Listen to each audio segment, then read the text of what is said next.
Figure out how to start. Yeah.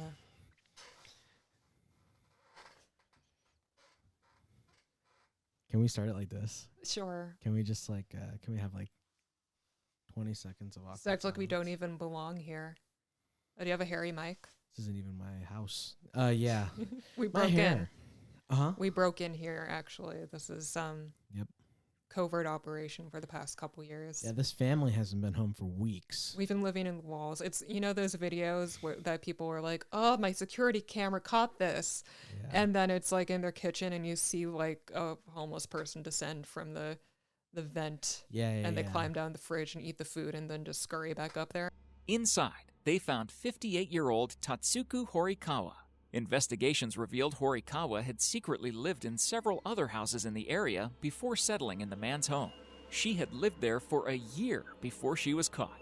Yeah, I Yeah. think that's the reality show called I Didn't Know Someone Was Living in My Walls. I'm not even kidding. I'm not kidding. Dang. I'm not Okay, kidding. sounds like something I should watch. Yeah, it's about people who snuck into people's houses and they've been living there for a while. I feel like it's important to warn the signs that somebody is living in your walls. It's funny because if you're good at it, it means that you I think you have to be, skinny enough to do that. To fit in a wall, In a probably. wall? Yeah. Walls aren't that thick. How do they lie down? Not in America. No. How did There's someone in your wall right now. Yeah. Sorry, we just heard something. We were the people in the walls. Now we've become the people outside the walls. Yeah. Someone took our spot. Exactly. Yeah. But you know what I was thinking? Yeah. It's easier. Well, okay, so you can either live in the walls. I feel like if you live in the wall. Okay, you know what? You just reminded me of something. When I was younger, we used to live in this house. And in the house, there was this weird space. And it was a really thin door. It was about half the size of a regular door. Mhm. And it was just this, like, corridor that had a ladder. And it went up into the attic. When you say half the size of a door, it was like a short door in the wall? No, it's thin. Oh. A thin door. Oh, okay. Yes. And yeah, it was just a corridor. When you open it up, dark, pitch black. And then you had to walk maybe 5 feet and then you could feel a ladder. And then You just had to sort of like.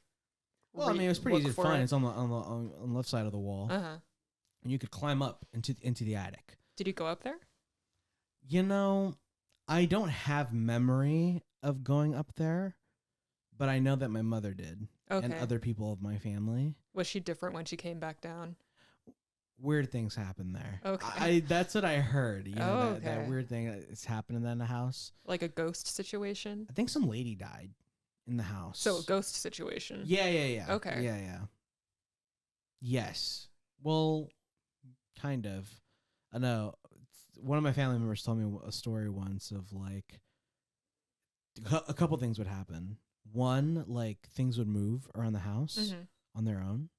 And then the other thing is that door, apparently the thin door Mhm. leading into that corridor, it didn't matter if we locked it or not. Every morning it would be open. Really? Yeah, which is kind of creepy. Yeah. Yeah, I think it's So even if you locked it, it would come open. yes. That's the story. Yuck. I don't remember that, but apparently that's what happened. And my thing looking back on it and taking, the 1 or 2 classes of like floor plans and making floor plans for houses and Right. stuff like that. It's really weird that somebody would make a corridor like that in a house. To get to an attic, you usually just put like a trap door in the Mhm. ceiling and then the ladder falls, or you have to do your own ladder. Yeah. And you get up there. But yeah, this house just had a random. It feels someone could live there for sure. Yeah. Is what my point being.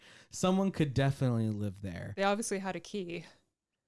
Yeah. I mean, the ghost is probably Scary. chilling out, and it's Yeah.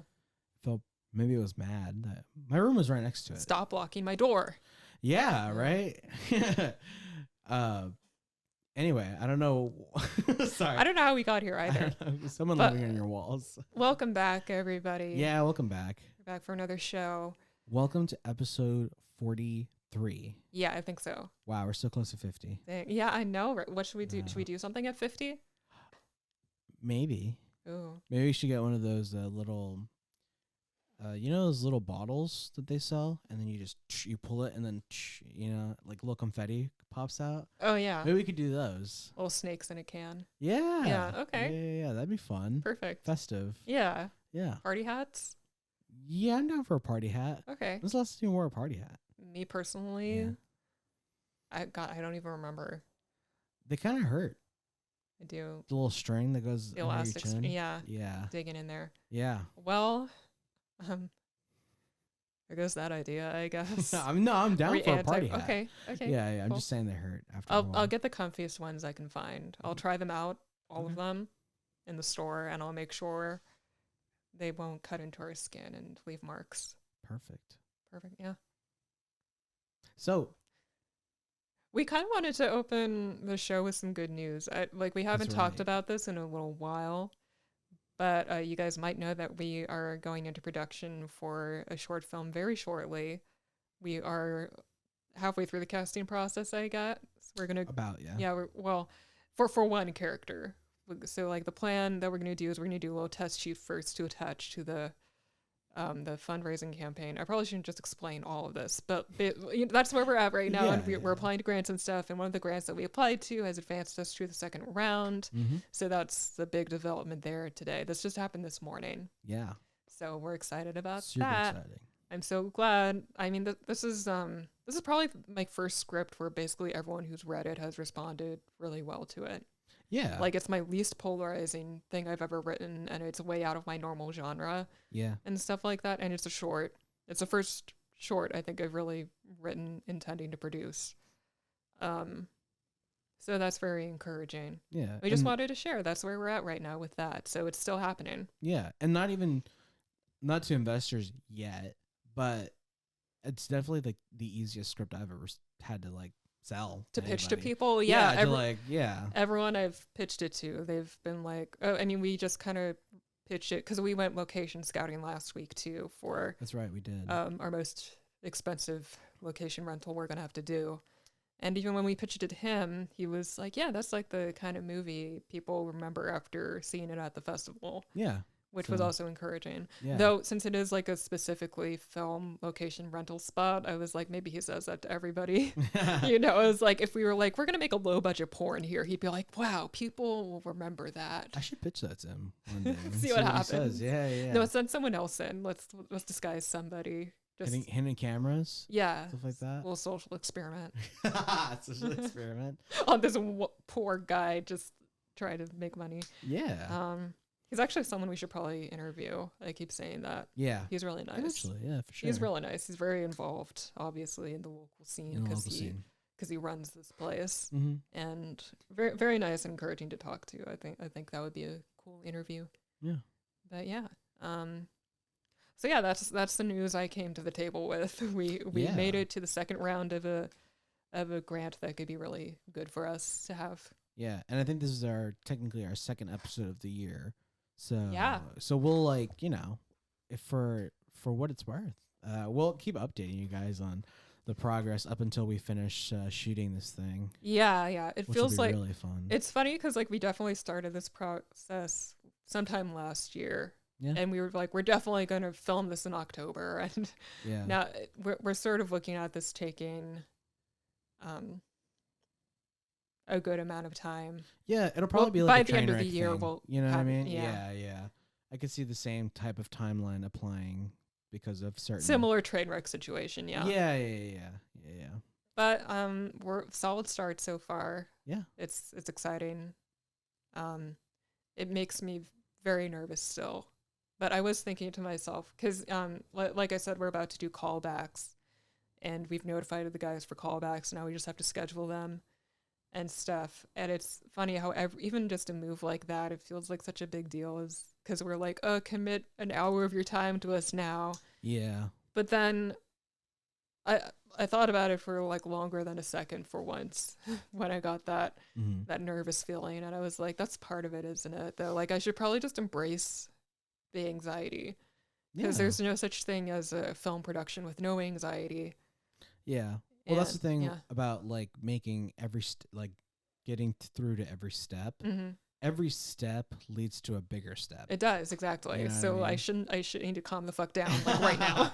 Yeah, if you can, Yeah. can calm down now, it'll be a very useful thing to do later when things are getting Yeah. very, Yeah. To be You know. to be clear, it's not like we've never done this before. I'm probably making us sound really like don't invest in these guys, no, but no. Please give us no, your money. please do. Because like you guys followed us through Trainwreck, and Robert had some other projects last year Yeah. that What a wild we pulled ride. off. I know, right? Yeah. So we have enough experience to be taking on this project. Oh yeah, no That- problem. Takes it up another notch with the amount of money we'll have to raise and I mean, stuff. don't you think like I don't know about you, John, but my feeling going into this is that the hard part is everything before we even get to set. The easier part will be being on set because we're so used to it now. You know what I mean? Yeah, I mean, I guess. But I think the most technical part of like production definitely happens Bless you. How dare you? while you're shooting, because like getting funding and all this like soft skills things, it's Yeah. all about doing your due diligence. There's really no like technical skill Yeah. per se. Dan, did you hear all that? I hear it right now. Fuck. Now there's someone living on the roof. Yeah. This is a popular house. I hate thinking about people living on the walls. Can you imagine? Oh. My thing, I don't know. My thing about someone living in the walls. Sorry, we're going back to the first topic. Is the little bits of surveillance, because if you're gonna be in somebody's walls, you have to be able to figure out how to watch the people that are living there. That's true. Yes, because you can't just live in the walls. You can't bust out like the Kool-Aid man whenever you want. Exactly. Yeah. You have to know. I mean, you have to be really good at this, actually. Think about it. Most This of is the time, advanced level squatting. yeah, most of the time, multiple people live in a house, Mhm. right? It doesn't matter the relationship with each other, of the people there. Yeah. Multiple people are in a house at the same time, They all have different schedules. They all have different lifestyles, Mhm. Sometimes maybe you don't want to be in the wall of like, I don't know, one of the people who live there because they like having their window open. It's a little chilly in the room. Yeah. So you don't want to be in that room when they're home. You know what I'm saying? Maybe people chief it up in the house, maybe you don't want to get high. Can't be in that wall at a certain time. You know what I mean? I just thought of like another possible complication. What? Like what if you find this house to squat in and you're like, oh, this is perfect for me. Like I can surveil everyone Uh-huh. very accurately throughout the day. I have this comfortable little attic in the wall. Yeah. This is perfect. I'm going to set camp here. Okay. And then what if you find out that everyone there eats like raw vegan or something and you're stuck with this terrible food? I think if you're living in the wall, I was gonna say the type of food you're eating is the least of your problems. Probably. You know what I mean?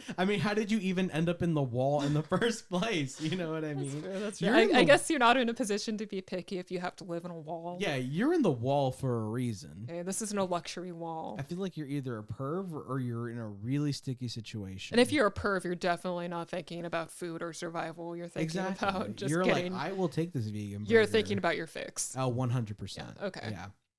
Silly But me. if we're I didn't saying- think of that. Now, to clarify to the audience, we're not saying in this hypothetical scenario that the person that I'm talking about is doing this because they're a perv. Mhm. They're doing this out of necessity, okay? We'll get to the second half of that in a second. Okay. But, okay. Yeah, you have to learn everybody's schedules. You have to know when basically when they leave, their lifestyles. What else you have to learn? You have to learn if they have surveillance nowadays. 'Cause Yeah. a lot of people have cameras in their Ring houses. cameras. Yeah. Do you have cameras Mhm. in your house? No? You? No. Well, I hope nobody knows where we live. Yeah. I have cameras in my house. Anyway, yeah, if they have cameras in that, where the cameras are pointing, and then where to make your little holes so you can see, and so you can see The people. peepholes. Yeah, that's hard. That's actually really hard. Because think about my room. You know what I mean? Yeah. We're in here right now. Where is the best place for a hole for someone to watch me through the walls? I think it's the wall behind you. Yeah. Yeah. I feel Because if they were able to see you from the ceiling. Oh, so you're saying it's a type of, so they're crawling in the attic. It'd be funny if they could just sort of like pull that smoke detector up there and look down this huge hole at you. Oh, that's a good point. I feel like if there like an attic in your closet? Yeah, I think that does go to the attic. Okay, well they could easily live in there. Yeah, I think And you're you ever tried to crawl I was gonna quietly? say that. Crawl quietly? Yeah. I feel like it'd be really loud. It's on hard. the ceiling. It's really hard to crawl quietly. Yeah, or an event. Because your knee is constantly hitting the floor. Mm-hmm. So you have to be like a cat, like Basically. yeah. Awesome. This is the kind of thing for cats. Yeah. Yeah. You okay? Yeah, Okay. Sorry, we just want to We see should how change the long we could stare at subject. you. And then were you like, it's kind of quiet out there? Yeah, kind of. I was like, what the fuck? Are you just staring at each other? I don't know if I'm not. Well, I don't know if John's like the comfiest producer in the game, dude. He looks very relaxed. See, you guys, space in here is pretty limited, so I can't like really get a third chair in here. I mean, I could. I could give John a stool. You know what I mean? Yeah. But that's pretty. We're working with what we have. Yeah. It's hard to sit in a stool for like an hour or so. Yeah. I wouldn't do it. Yeah. So out of the kindness of my heart, I let John sit in my beanbag as he produces this show. We have a picture of it somewhere on our Instagram. Yeah. You guys have probably seen it. But yeah, boy, is he a comfy boy down there. Yeah. Well, he deserves it. Yeah. Showing up every week now. I want to see a producer who has a comfier setup than this. Producer fans, send us your setups. Yeah. We'll do a comparison. Belgium. It reminds me of Belgium. Belgium, we have a request to make of you. Oh. You're always there for us, and we're so grateful for that. And again, I don't care if you're a server or an AI that's, just floating out there somewhere. Please leave us a comment. Leave us a comment anywhere. We want to hear your thoughts. Why are you here? Yeah, comment on Spotify, comment in our YouTube channel. And I hope you don't think I'm alienating you. I love you. The exact opposite. We want to hear more. We're inviting you to be like one of us. Yeah. That's the opposite of it. Yeah. Come live in the walls of Doomsday Sister Wives. What a tempting Not my offer. literal fucking house. We don't have a room for you, but you can totally be in our attic. Yeah. I mean, it feels like you're in our hypothetical walls. I mean, you're number one to listen every week. You're on the front of our brains all the time. Yeah, Okay. Okay, so we had like our short film update. Mm-hmm. You had like a pretty bad experience recently as a working man. Oh yeah, so I'm still in the PA game, it'll be a big day when I'm no longer in the PA game. I get I'll be a made man within our local scene or whatever. Anyway, my point is I had a really shitty gig not too long ago, and it was only because I needed the money. So I felt very whorish being there, and that's what you have to do sometimes. Yeah, it was the difference between like making my day rate just by being there, overtime and all that kind of stuff, meal penalty, or leaving with just $100 in my head. Yeah, pretty tough choice for me personally to make, so I decided to stick it there.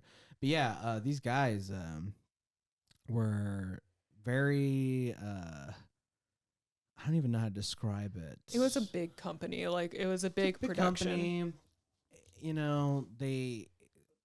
was like we were like in a broadcast trailer or whatever, and people were just, their attitudes were awful.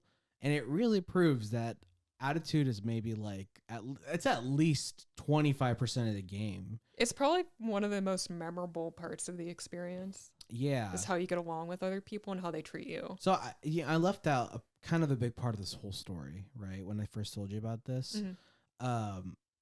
See, most of the day, I would say 80, no, well, that's really high. 70% of the day, it's still high, but I think that's honest. 70% of the day, I just stood there. Yeah. Yeah.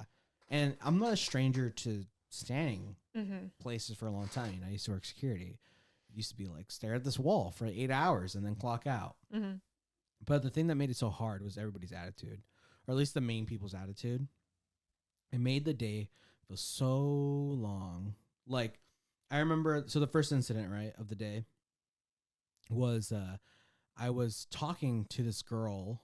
We were at craft services, and I'm not sitting there. I'm standing there eating whatever my breakfast is for the day, right? And she starts talking to me, and the guy ended up coming through, like the main producer or whatever. And immediately, you know what I mean? Again, we're just standing there eating, we're chatting, but it's not so casual that I'm not chilling out, you know what I mean? I'm just grabbing a bite, you know? But he comes by and he tells her, hey, is that stuff done down there? Because like you're supposed to be running cables and setting up monitors. I don't think I did it justice.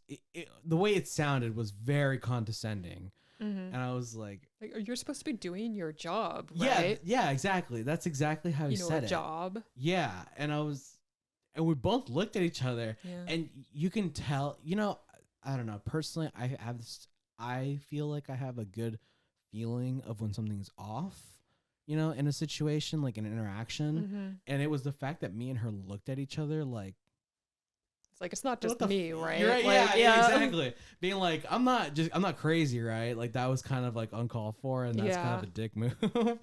Because we weren't even talking about like leisure. We were talking about work, you know. I was like, oh, like are you in this game, you know? And yeah, I was just making a connection. So that was the first little sign. And then I was telling John that everybody in our business knows what released means. It means that you're done for the day. It means that you're no longer going to come back. You know, you're going to come back the next day or whenever you need it again. And so there was this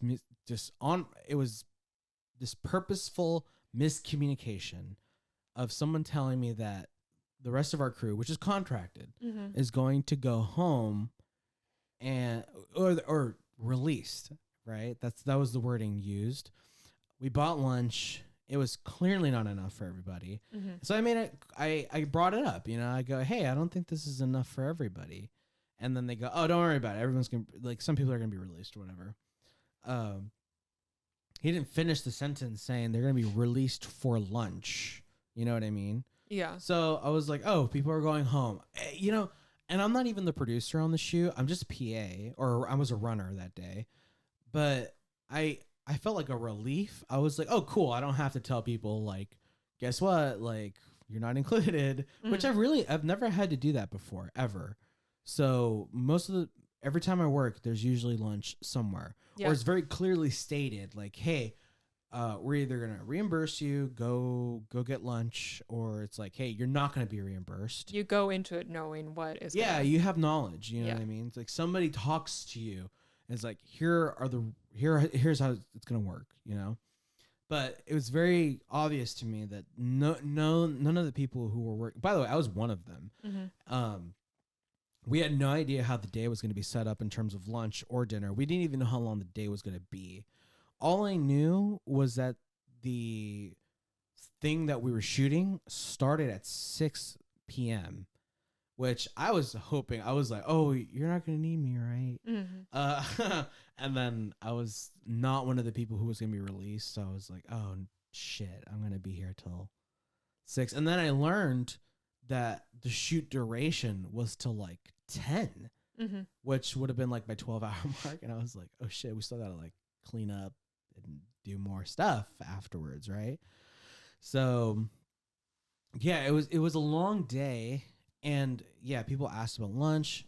Go back to the producer. Oh, like, sorry. Like, no, we're not going to order more. Like, it's just for these employees.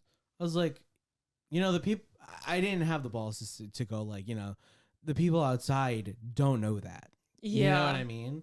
And I think he didn't say anything on purpose so he could make it my problem to go tell people, hey, guess what? Like, this isn't for you.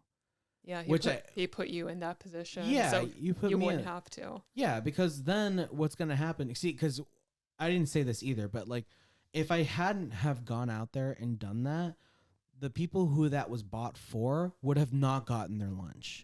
You know what I mean? So you're almost making them look bad for taking something that they thought would be for them when it's really for someone else. Yeah. Again, it's your problem, but you're making it my problem, right? That I have to go out there. Because it wasn't even explicitly said to me, like, go tell people that's not their shit. You know what I mean? Yeah. So I had to go out there and go, I'm so sorry. This is not for you. You know, it just, that is. How did they react? I mean, I think maybe that they've worked with them before, so maybe they were kind of like used to it. But you could tell that they were like, "Oh, we get it. We understand." One of them was pretty disappointed, but you know, It's still shitty. it's really shitty. Especially, I felt extra bad because I was part of the lunch that they bought, and they only got it for me because I had to go get it. You know what I mean? So I was there eating something delicious. That would have been like a step too far for them. Like Yeah, they're making like, you go. They're like, it's okay if everyone else misses out. We gotta. Whoever picks it up, we better let him eat something. Yeah, they're like, we get one for that. That would look fucking really bad kid, on us you if know? we. Get one for that brown that when went to go get us lunch. Yeah. Not to make it a big deal, but I was like one of like maybe 3 brown people there. You know said what I that, mean? yeah. You said most of the leaders were white. Yeah. Yeah. You know, I don't mean. I gotta be careful with what I'm gonna say. I don't know. I have this perceived thing where I feel if. I'm not gonna say this. Fuck this. I'm not gonna say it. Oh, give me a second to reset because I'm not gonna say that. I was gonna say something about white people. White people. Well, here, just for your ears, John. What I was gonna say is that like I feel if I work with a bunch of white guys and they all have an air of, oh, I belong here. I know what the fuck I'm doing, or. You know, that they're like, yeah, whatever, this is casual. I'm always scared. White guy confidence. Yeah. I don't know what to call, but that's like a lack of imposter syndrome. Yes. That's like all of them. And I'm not even saying people have to have imposter. It's more of like, I don't know. Do you understand what I'm talking about, John? I don't know. Is that fucked up? Is that stupid of me to think that like if you ever go somewhere like. I don't think anyone should ever be entitled to be in a space. No. But maybe that's a communist ideal. You can't really, it's hard to describe a vibe you get off of people, but then if you're getting the same vibe from like everyone in the group and they happen to have that in common. Yeah. You know, it's hard not to notice. I once met a CEO of a big company. And one thing that really struck me about meeting this man was that it was borderline getting there. This man was not white, but it was borderline getting to like, oh, I belong here. And I remember I made a comment, and I said it out loud, and I shouldn't have said it out loud. But what I said was, it feels like this guy has always known what it's like to be like. Not important. I said something different. He's like, oh, in charge. That's what I said. Feels like this man has never known what it's like to not be in charge. You know what I mean? Yeah. I don't know if I said that right, but I think you know what I mean. You said that to him, or you said it? No, to I someone? said it out loud to a different coworker Oh, who was okay. who happened to stand there. I wasn't really even making the comment to him. I just like thought I thought of this thought out loud, and he was like, "Well, yeah, he's important," and I was like, He got offended. "Yeah, he was basically." He wasn't necessarily offended, but he was talking to me like, "You stupid kid! Like, of course you wouldn't know how the real world works." You know what I mean? That was the feeling I got from the way he was talking to me, and he wasn't trying to be rude either. But it was definitely a different kind of point of view where that guy was like, "Yeah, Yeah, like naturally. I understand. I mean, that Yeah. guy's definitely in charge of like." Keeping the stock. Oh, sorry. That guy's definitely in charge of keeping the stock at a certain price. No, wait, that's illegal. That's not what I meant. What are you talking? No. But he's in charge of like answering the stockholders, Mhm. and he's in charge of like people's, employment. I understand that. You have to be a certain kind of person to be in charge of all that, I guess. I suppose so. Yeah, I guess. I don't know. I don't appreciate. I don't know. I don't know. To counter, maybe you can. I'm so sorry, John, but maybe you can bleep this out, like when you're editing. But I almost said forgot his real name for a. I've Yeah. walk around and I've seen him interact with people, and he didn't have that air. Mm-hmm. You know what I mean? I'm not saying he's a good guy. Yeah, but you didn't get that energy off of him. Yeah, he was very much like, I am. You can tell he knows he's in charge, obviously, but he doesn't wear it on his sleeve like, yeah, I'm going to fucking fire you if you get in my way. You know what I mean? That's two different kinds of confidence. It's like someone... Yeah. I don't know. You Maybe can I'm know you're wrong. good at your job and you deserve to be there, but like not have off-putting attitude Yeah. that people smell on you. I don't know. What do you think? I know we have like differing views on stuff like this for sure. Me and you. And by me and you, I meant me and John, by the way. I mean, old John would immediately say, "Yeah, of course, he's right. You stupid idiot." Like, Old John. You've come a long way since then. people who add value to like a company obviously have like more important like roles, right? Yeah. But like I definitely see both sides now where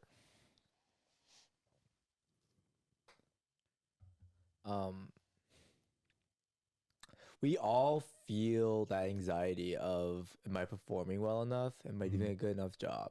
Everyone does. Yeah. It's just that at a certain point you kind of realize that you not looking like you don't know what you're doing is at the very minimum 50% of your job.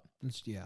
Yeah, and a lot of people, especially in the film industry, what I've noticed, kind of overcompensate that with this air of like, yo, like I'm a seasoned pro, I'm like an industry like blah blah blah, like Yeah. I know that like it's very rare that you meet someone so humble and down to earth. Like yeah, you'll see them on every set, Yeah. but I feel like more often than not, you're going to find those people who are my way or the highway type people. I see.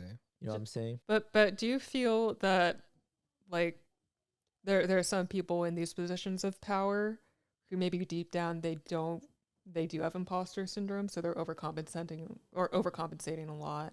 I'd be willing to argue that even the leader of like the Illuminati or like world shadow government or even like the president of the United States, even Vladimir Putin himself, I'm willing to bet that there is some level of like, am I doing a good job? Like, am I Yeah. really the best person for this role? Yeah. And they probably get over it, right? Really quick with whatever, like, nah, I'm the best. I'm the motherfucking G, whatever, like self-talk. Yeah. I'm pretty sure Trump does a lot of those. But, yeah. By the way, and I'm not Everyone even suffers from it. there's like all things, right? Or most things. There's a balance, right? Because I also met somebody who really almost not even on purpose, I think out of fear of fucking up a good thing. Mm-hmm. They have this attitude of, oh, no, like hey, like whatever you say, whatever, like totally whatever it's well, give me 1 second. Hold on. We gotta move Billy. guess you could say that. Hello. Come on in. You're good. Why are you texted sorry, John and dude? he did not respond. I'm so sorry. We did make him talk. I'm Oh, it's because we're making him talk. Oh, you're making him talk? Yeah, yeah. Oh, I'm so sorry. It's all good. I was just like standing out there, and then your grandma opened the door.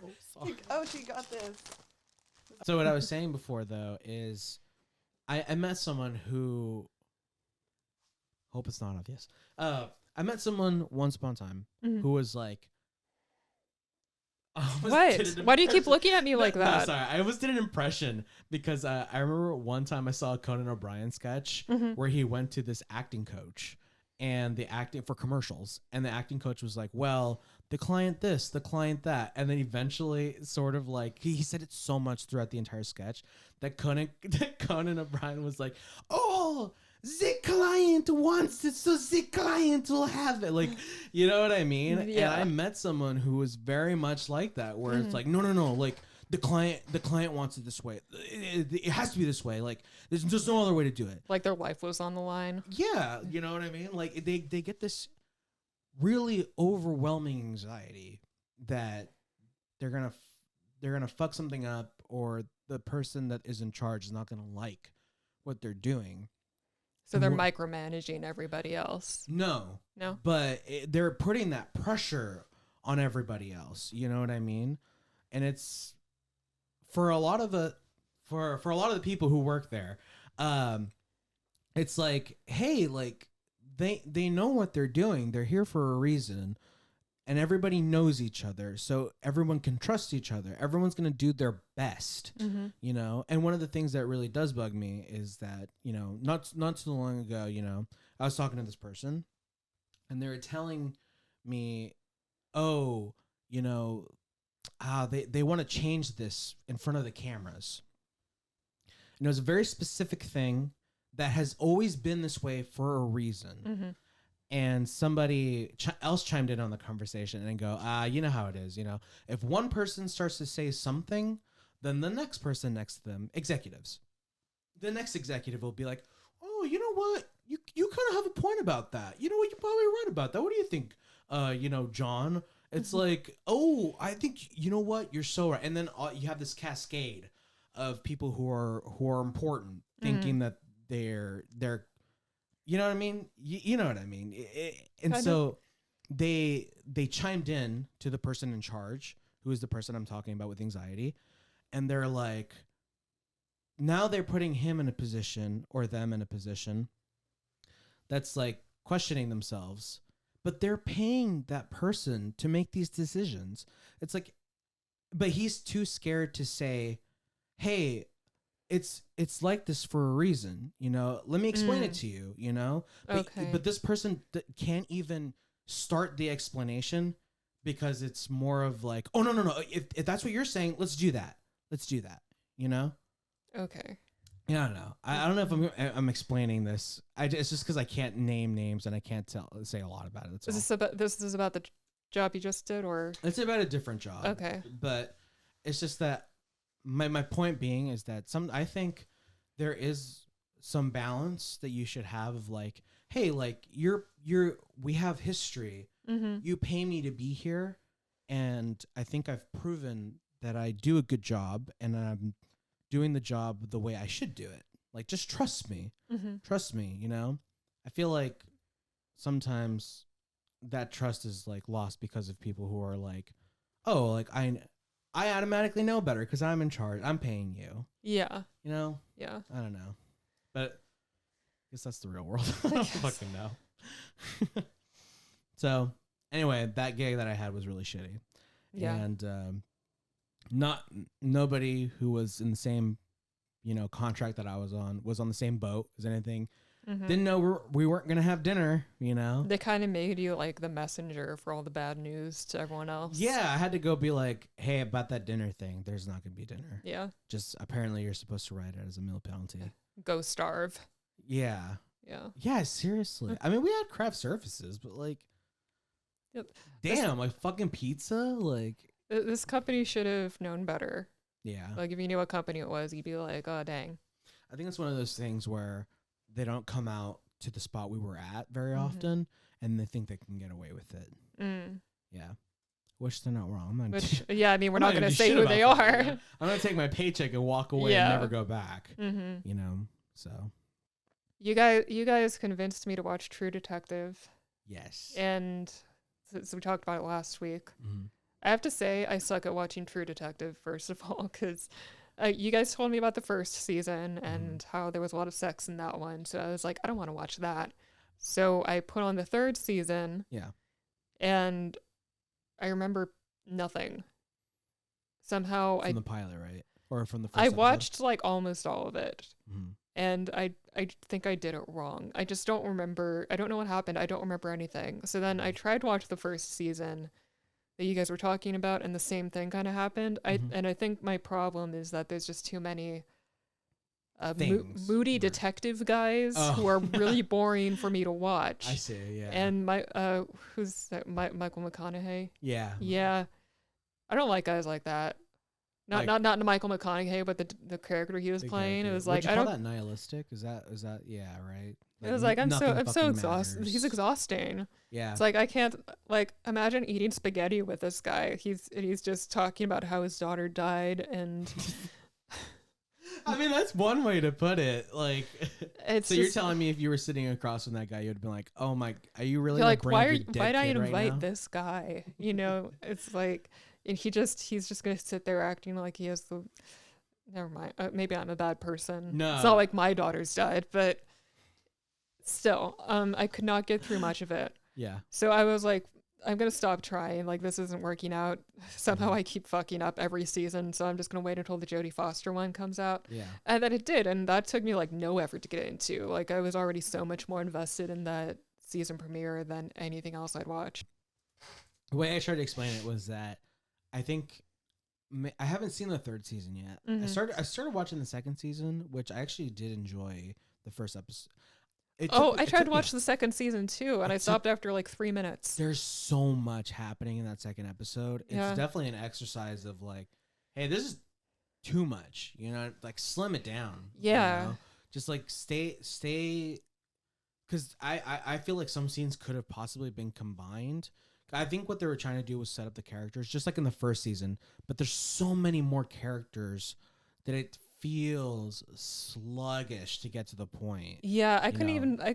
I tried so hard, Yeah. guys. Like and I was disappointed because I think what convinced me to give the first season a shot after the third season got away from me. I just was on YouTube and randomly one of the recommended videos was like, "This is the best show ever," and it was about the first season of it. So I was like, "Damn, I don't want to miss the best show ever." So fine, I'll watch it.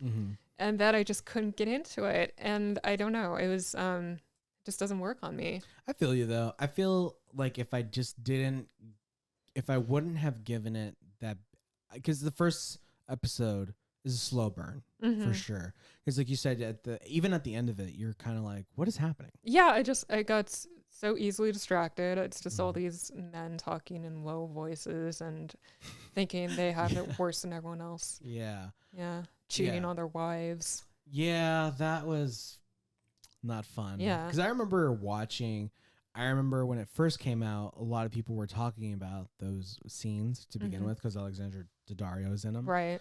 And then when I started watching the show, one of the first things that happens is he's talking to his wife. Mhm. And it immediately made me go, oh, no, this guy's going to cheat on his wife.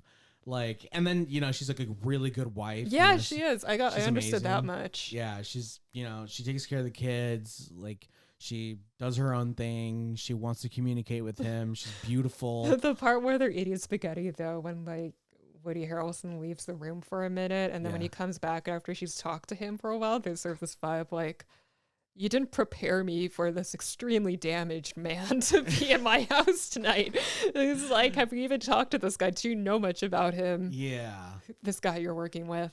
You know what's funny about that?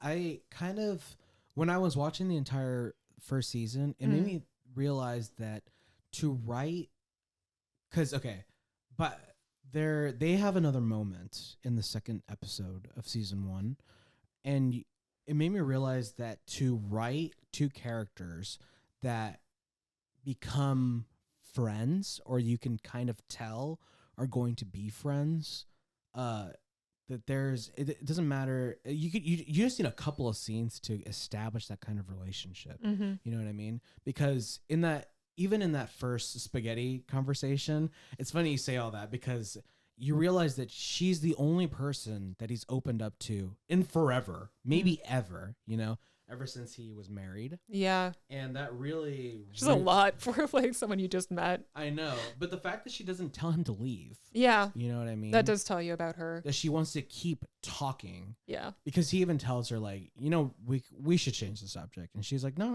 I mean, she's obviously being polite, Yeah, I mean? She's like, we should change the topic. But yeah, that comes into play pretty much later in the season where the series of events that happens makes sense because in just a handful of scenes, they establish how they have a bit of a connection with one another. Yeah. That's one thing I did get from them. But talking about the new season, I think what it made me realize is that we like things where like things just happen, Yeah. It's nice to have that domino effect in the writing where it's like, we want a hook at the beginning. We want just kick off. You want that illumibly opening. We want the drama.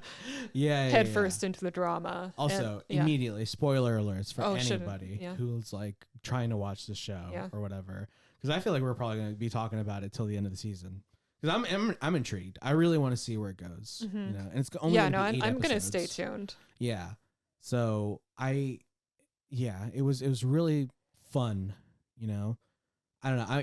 I want to see more of the dynamic between the son and the dad and Jodie Foster. Yeah. Because it weirded me out how friendly he was with her. Mm-hmm. But then, not weirded me, but it was interesting, I was like, okay, well, obviously he's not estranged, but he's like, doesn't get along with his dad. Dad's doing something super illegal. He has like police documents in his house. Yeah. Yeah. Yeah. Yeah, that was really interesting. And it's just like, it's not so much they're trying to lead you to think like, oh, something really dark happened to this guy. I wonder what it could be. It's like, no, everyone's kind of bringing their drama out into the open first thing. Yeah. Not in full detail. So there's still part of it where it's like, I wonder what else is going to come out about this. Yeah. I guess that's what I like better. Mm-hmm. And also, I think, honestly, my leading theory of why I like it more is just like it's about women this time, Yeah, there's definitely more women. That's an easier way for me to get invested, I guess. Yeah.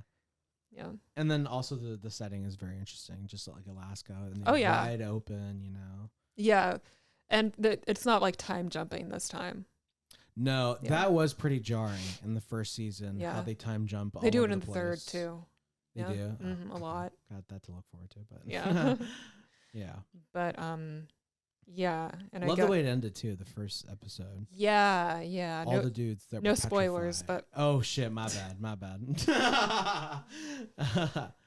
Well, just watch it. It's good. It's good. But yeah. It definitely gave like The Thing vibes. Yeah. Yeah, so sure. I immediately tuned into that. Also, what's the old lady's deal? I know. With the Fiona Shaw woman. The one she was cutting up that wolf? Yeah. Yeah. Yeah. That was the woman who plays Aunt Petunia in Harry Potter. Oh, didn't know that. And she's a lesbian. Well, there you go. Fun fact. Not relevant to the show, but still. She's a really good actor. She was in something else. Was she in Killing Eve? She might have been in Killing Eve also a few years ago. I kind of knew she was a big actress. Yeah. Just when I saw her, I was like, pretty sure they picked someone special for that. Big British actress, yeah. Oh, really? Yeah. Well, Harry Potter. I see. Yeah. Well, we'll talk about that more next week when the next episode drops. I'm excited for the next episode. Yeah. It's good to find a new TV show, especially whenever I don't watch a lot of drama, but they usually tend to involve crime when I do. I guess that's my thing. I'm starting to get Cops more into and crime as I explore the liminal horror thing and like dive into more of this kind of stuff. Yeah, you have a concept that's going to have to do with cops. Yes, it'll be fun. Obviously inspired by True Detective as well. Yeah. Yeah. Yeah. So that's good to get inspiration. I won't write a nihilistic character though. Okay. Yeah. Make sure there's like at least one important woman in it. For me, for a little treat. Important. I will do that. Awesome. Thank you. Yeah. Anyway, that's it for us this week, you guys. Yeah. Second, shout out to Belgium. Shout out to Belgium. Please tell us something. I want Yeah, to hear reach from out you. to let's say something. From say the anything. deep. You know, We care. I want to touch you digitally. No, not in a weird way. Yeah. Yeah. We promise. All right. Bye. Bye. Why are you winking at me? Ugh. Hey.